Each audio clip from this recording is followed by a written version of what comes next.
Bom dia, Sanches e Dulcineias. Hoje nós vamos tentar fazer um vlog externo, sendo que eu trouxe a câmera e não trouxe o microfone, mas vamos tentar gravar diretamente do celular. Ver se a gente consegue ter uma conversa decente sobre o quinteto magnífico do barroco espanhol.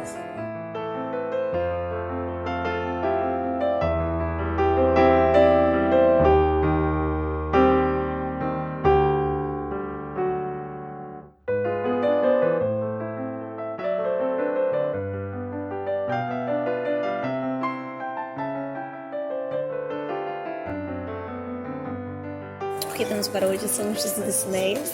Eu sou a Larissa Bertolini, você está no canal Garota que Chatez, quando nós falamos de literatura, sempre partindo de pressupostos, ideias, temáticas que saiam, que abranjam, né, que tenham alguma vazão do nosso queridíssimo Don Quixote de La Mancha. Mais especificamente, você está com as tentativas de fazer vlogs externos, onde a gente mostra ambientes, claro, faça sugestões para vocês, mas também a gente, de algum modo ou outro, acabe abordando literatura. Lá em 2020, no início da pandemia, sugeri alguns lugares legais, quando a gente achava que a pandemia seria pouco tempo, né?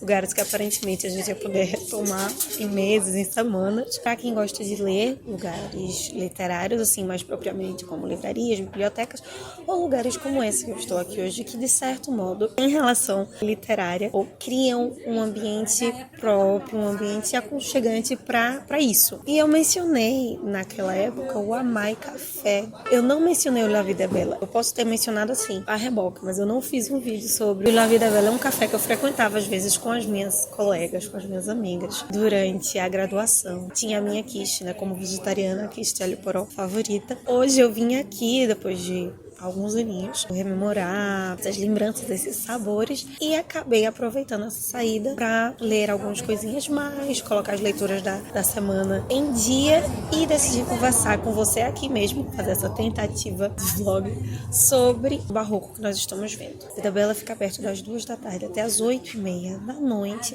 Tem uma variedade bem abrangente assim, de bebidas, de quitutes, de pequenas comidinhas, tanto com carne quanto vegetarianos. Se você como eu temos pão de queijo à base de polvilho, mas hoje eu trouxe o meu remédio, eu pude rememorar o sabor da minha quiche favorita da cidade. E nesse lugar aconchegante eu vou conversar com você, eu vou tentar conversar sobre aquilo que é denominado do quinteto magnífico do barroco. Mas eu não vou fazer esse vídeo simplesmente mencionando os nomes desses autores ou dizendo que eles escreveram essa ou aquela obra. Aqui hoje nós estamos falando de experiência, né? Porque eu gosto desse café, porque eu gosto de estar aqui.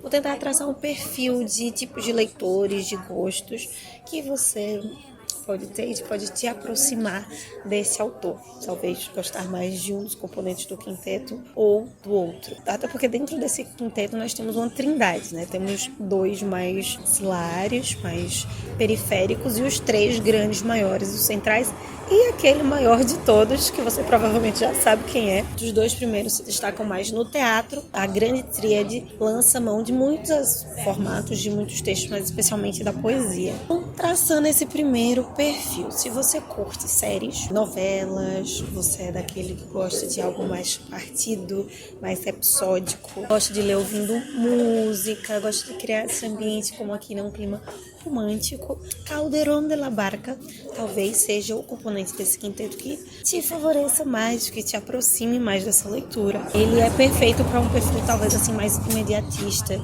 de absorção dessas experiências, desses conteúdos. Ele foi um clérigo que abandonou o sacerdócio, apesar de depois ser capelão do rei. Durante todo esse período ele não parou de escrever comédia, né? Romântico, final feliz. Ele escrevia comédia e introduziu novos tipos de comédia no teatro espanhol, inclusive uma comédia mais filosófica. Os seus grandes maiores títulos que eu destaco seria La Vida Sueño, que nós já apresentamos aqui em dezembro, eu acho, e Gran Teatro del Mundo, que são bastante metaficcionais, são obras de teatro que falam sobre o teatro, são obras de arte que falam sobre a arte. Isso, claro, com seus personagens com um enredo que não deixa de ser uma ficção. O Calderón, na verdade, tinha o Lope de Vega como sua grande inspiração, mas acaba tendo esse supra-sumo do teatro, teatro mais rápido, mais acelerado, com cenas mais curtas, ao mesmo tempo mais sensível, mais detalhado. Ele introduziu questões de música dentro do teatro que até então não existia. Essa e outras inovações garantem o seu nome no hall do teatro e da literatura espanhola. O seu grande inspirador, portanto, Lope de Vega, é o fundador da comédia espanhola, além de ser um excelentíssimo poeta. E ele também gosta de finais felizes, como Calderón, mas se fôssemos comparar novamente com a televisão, com o cinema, o Lope, ele gosta de filmes mais cultos, digamos assim. Quanto Berruna, por exemplo, traz muito dessa técnica, desse olhar diferente sobre uma cena, sobre um personagem, sobre um enredo. E, inclusive, se você gosta de teoria, eu decidi trazer um texto que eu acho sensacional e que faz com que a gente entenda muito desse fascínio que o teatro barroco tem. Parte nuevo de hacer comedias, que é um texto mais teórico, explica por que o Lope revolucionou o teatro na sua época, porque o Calderón era apaixonado por ele. Ele era um prodígio. Aos 5 anos ele já lia em espanhol e em latim. Aos 10 anos ele já traduzia para ambas as línguas. Aos 12 ele escreve a sua primeira obra, no caso uma peça teatral. E dentro dessas revoluções que ele proporciona para o teatro espanhol, ele introduz várias linhas de enredo paralelas. Ele rompe com a estrutura de tempo, espaço, lugar que existia até então no teatro, né, tecnicamente. Apresenta um teatro escrito em versos e ele tem uma pegada bastante lírica. Mistura tragédia com a comédia, não como ela traz a comédia do Fernando de Rojas, mas ele mistura ambas as estruturas, criando algo novo e algo sem precedentes. Até então, o mesmo teatro sendo uma das artes mais antigas do mundo. A Vida é Bela, num café aqui perto da Federal. Eu lembro que eu vinha com as minhas amigas para jogar conversa fora, mas principalmente quando nós tínhamos algumas questões assim teóricas, algum texto que a gente precisava passar mais tempo debatendo, conversando, a gente via para cá. Então por isso que eu decidi trazer esse assunto mais teórico, mais detalhado, ao mesmo tempo sem perder o atrativo, para que você queira ler e se interesse em conhecer esses autores. Se você ainda assim não quiser ler o Lope nem o Calderón, a Santa Tríade, a Trindade Suprema do Barroco, você precisa ler. Quem ficará em terceiro lugar, em segundo, talvez seja mais difícil, porque é o primeiro lugar do nosso coração, nós já sabemos a quem pertence. Vamos iniciar então com os mais velhos. Em terceiro lugar nós temos o Góngora, sim, o mesmo Góngora que teve tantos embates com o Quevedo, exatamente por não querer as inovações que o Quevedo propunha para o teatro, para a arte espanhola no geral, naquele momento. O Góngora admirava sim o Cervantes, afinal, o clérigo era considerado o mestre da sátira espanhola e o ápice do Cervantes é o Quixote, que é uma sátira total, né? O Góngora, ele é muito conservador, às vezes na forma, não à toa ele é tão classicista. Por causa disso, existem várias coisas dentro desses embates com o Quevedo que tornavam a sua arte, na verdade a arte de ambos, muito única. Você acredita que nesse período da modernidade, da facilidade de várias coisas, o Góngora era contra a prensa de tipos móveis. Ele achava que livro de verdade tinha que ser escrito pelos copistas à mão. Isso em 1600 já. O Góngora era um católico muito ferrenho, né? Ele era clérigo. E talvez parte dessa crítica que ele apresenta, bom número dos teóricos afirma, que talvez seja porque ele interpretava a prensa de tipos móveis, né, do Gutenberg, como uma criação protestante, algo desenvolvido por hereges. O monge ali copiando, ele poderia ter mais cuidado e verificar, enquanto que na prensa seria mais rápido de disseminar as heresias. Além, claro, do seu cultismo, o jogo de palavras que nós conversamos aqui na primeira segunda-feira desse mês, que é uma inovação dentro desse caráter conservador do Góngora. Se você gosta de rebuscamento, de série de época, que usa bem muitas palavras difíceis, você acha que nasceu no século errado, Soledades e La Fábula de Polifemo e Galatea, que nós tratamos aqui no início desse mês, são as obras que eu sugiro para você do Góngora. Vamos para o roqueiro da poesia, no caso, o grande arqui-inimigo do Góngora, que é o Quevedo, o pai do conceptismo. Se você gosta desse tipo de conteúdo que te faz pensar, que critica governo especialmente, as estruturas do poder, pelo menos, e apela à razão sem perder uma estética legal, uma estética inovadora, Quevedo é para você. Quevedo, sem sombra de dúvidas, é um intelectual, um grande intelectual, completo.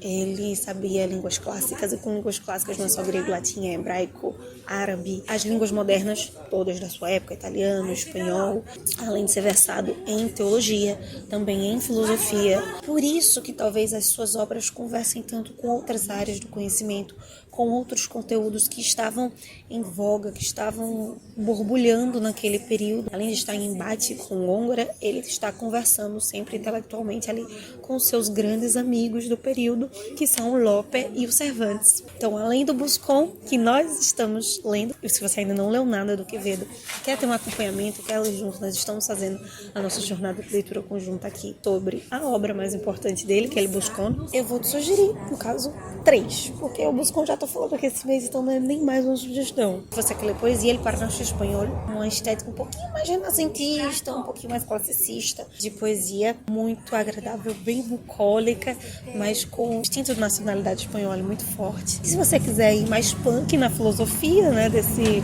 contracultura de sua época, La Cuna y la Sepultura. É um ensaio, um texto filosófico do Quevedo, que é de leitura obrigatória para se pensar a Espanha, para se entender o cenário espanhol, não só no período do Barroco, mas posterior, todas as crises que a Espanha vem tratando. Esse texto dialoga muito com os textos do Miguel de Unamuno. Então fica aí, no caso do Quevedo, não 2, mas 3 sugestões. E em primeiríssimo lugar, para o espanto de 0 pessoas, poeta, dramaturgo, pai do romance moderno espanhol, o mais popular no Barroco e até hoje na língua espanhola, língua essa que foi tão bem valorizada por ele que recebe o seu título, Língua de Cervantes. Aquele ficou mais tempo preso durante esse período do Barroco, seja em Argel, na Itália também ele ficou não preso, mas ele teve reclusão por perseguição intelectual. Nesse sentido. Em Lepanto também, em guerra, esse autor, antes de tudo, era um soldado e que morreu no mesmo dia de Shakespeare, caso você ainda não saiba, não tenha visto os nossos vlogs mais anteriores. Miguel de Cervantes, o autor de Quijote de la Galatea. Eu vou repetir, sim, títulos que eu já falei esse mês, ou você já está careca de saber aqui no canal, como é o caso do Quixote, para, de fato, te convidar a ler, a não simplesmente dizer, olha, esse título é importante, esse texto é fundamental, é incrível.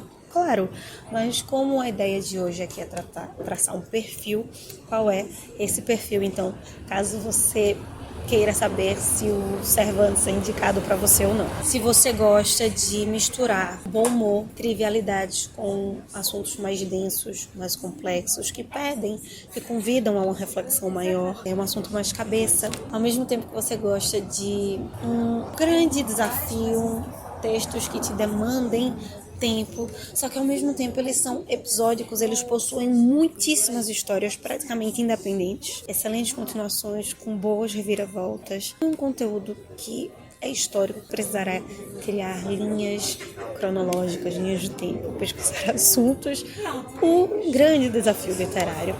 É, sem sombra de dúvidas, o Cervantes, apesar dos outros também serem. Mesmo que você diga que não goste, que não queira ler clássico, se você se encaixa nesse perfil, o Don Quixote talvez seja, sem sombra de dúvidas, a melhor opção ou um dos textos mais indicados para você, além das novelas exemplares e qualquer outra coisa que esse homem tem escrito na sua vida. Então é isso, meus queridos cavaleiros andantes, esta é a nossa sugestão de livros de comentários. Se você percebe que você se encaixa em algum desses perfis, busca, corre atrás. Todos esses homens já entraram em domínio público há muito tempo, então vai ser muito fácil de encontrar e de encontrar textos, referências que te ajudem a ler essas obras.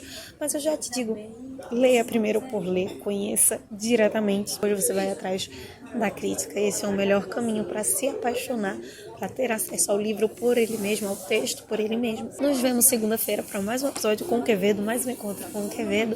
Enquanto isso, a gente se encontra lá no @garota_quixotesca no Instagram. Espero que o áudio desse vídeo não tenha ficado tão ruim. Enquanto isso, possamos sair da biblioteca e ver muito além do anjo.